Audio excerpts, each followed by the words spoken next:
आज हम डिस्कस करने वाले क्लास 10th का रियल नंबर। इसमें आपको एक फोक पजल दिया हुआ है जिसको हम सॉल्व करने वाले हैं आज।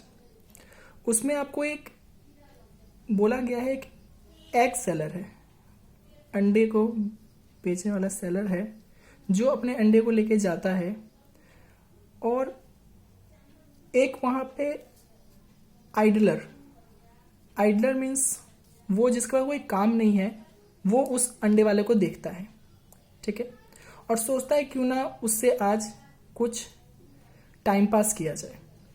तो जब वहाँ पे जाता है तो गलती से वो जो एक सेलर है उसके अंडे नीचे गिर जाते हैं और वो टूट जाते हैं।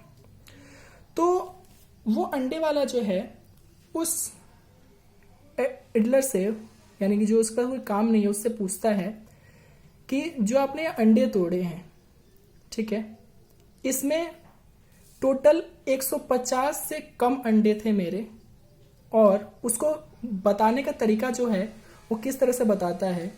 बोलता है if a counted in pair one will remain, if counted in threes 2 will be remain, if counted in fours 3 will be remain, if counted in fives 4 will be remain, if counted in six 5 will be remain, and if counted in sevens nothing will be remain. Okay, और कहता है my basket cannot accommodate more than 150 eggs. तो इस तरह से वो बोलता है और फिर बोलता है कि तो फिर आप बताओ मेरे इस बास्केट में कितने टोटल, इस बास्केट में टोटल कितने मेरे पास एग थे। तो इस चीज को, इस फोक पजल को आज हम सॉल्व करने वाले हैं। तो जो ये आपके पास पजल है उसको एक बार एल्गोरिथम से हम देख लेते हैं। एक लेट कर लेते हैं कि लेट बी वो कोई नंबर ए होगा जो उसके बास्केट में होगा। तो पहला क्या कहता है कि अगर उसको हम 2a को 2 से डिवाइड करते हैं, कोई भी 2 से डिवाइड करते हैं तो हमारे पास 1 रिमेन रहता है। अगर उस a को 3 से डिवाइड करते हैं तो हमारे पास 2 रिमेन रहता है। अगर हम a को 4 से डिवाइड करते हैं तो 3 रिमेन रहता है। अगर हम a को 5 से डिवाइड करते हैं तो 4 रिमेन रहता है। अगर a को 6 से डिवाइड करते हैं तो 5 रिमेन रहता है। अगर हम a को 7 से डिनोट करते हैं तो 0 रिमेन रहता है। ओके, और a जो है वो लेस देन 150 है। तो बताओ मेरे इस बास्केट में कितने एग होंगे। तो चलिए हम यहाँ पे पजल बना चुके हैं, अब इसको हम थोड़ा सॉल्व करते हैं। जैसे कि आप यहाँ पे देख रहे होंगे तो 150, अगर हम देखते हैं 7 का अगर हम पेयर बनाएं तो 150 तो उसके डिविजिबल में नहीं होता।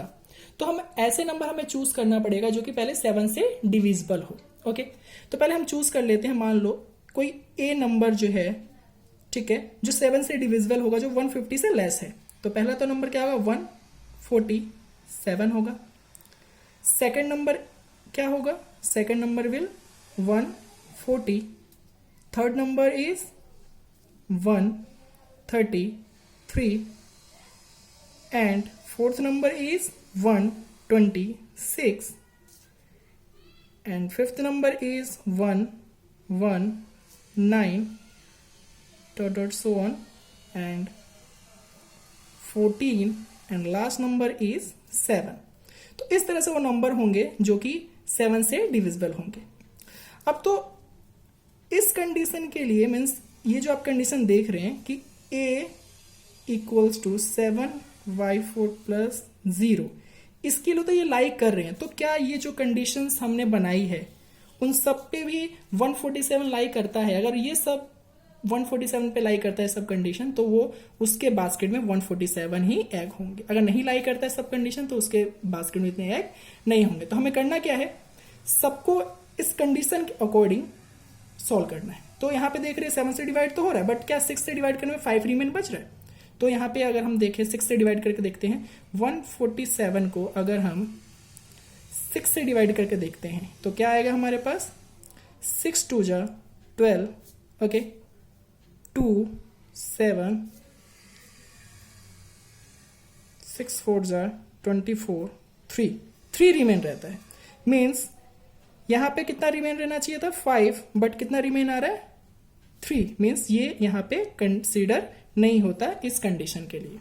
अब आते हैं 140 के लिए। 140 की अगर हम बात करें तो 140 को अगर हम 6 से डिवाइड करते हैं, 6 से, तो 6 2 जा 12, ओके, 2 रिमेन एंड 0 20, 6 3 जा मीन्स 18। तो ये भी हमारे पास लाई नहीं करता इस सेकंड कंडीशन के लिए, ओके। तो चलिए ये भी हमारे पास, यानी कि ए 140 भी उसके बास्केट में नहीं होगा एग। अब हम लेते हैं 133 को। 133 को अगर हम 6 से डिवाइड करते हैं तो क्या आएगा हमारे पास, 6 2 जा 12, 1 3, 6 2 जा 12, 1, रिमेन क्या आ रहा है 1, बट रिमेनिंग क्या बचना चाहिए था, इसके अकॉर्डिंग 5 रहना चाहिए, यानी कि ये भी इसके कंडीशन में लाई नहीं कर रहा। अब आता है 126। अगर 126 को 6 से डिवाइड करेंगे तो क्या आएगा हमारे पास, 6 2 जा 12 एंड 6 1 जा 6, मीन्स ये रिमेन क्या आ रहा है 0, बट रिमेन क्या आना चाहिए था 5।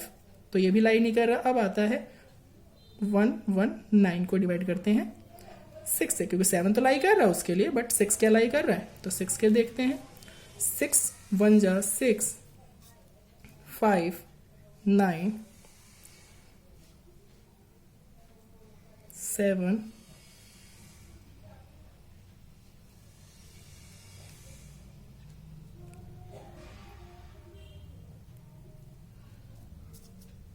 4, मीन्स आपका आएगा टोटल 5। तो 5 रिमेन कर रहा है, बिल्कुल लाई कर रहा है। 19 6 सा 54 एंड 5 रिमेन कर रहा है, मीन्स के लिए लाई कर रहा है। तो ये कंडीशन, दो कंडीशन यहाँ पे हमारी प्रूफ हो गई।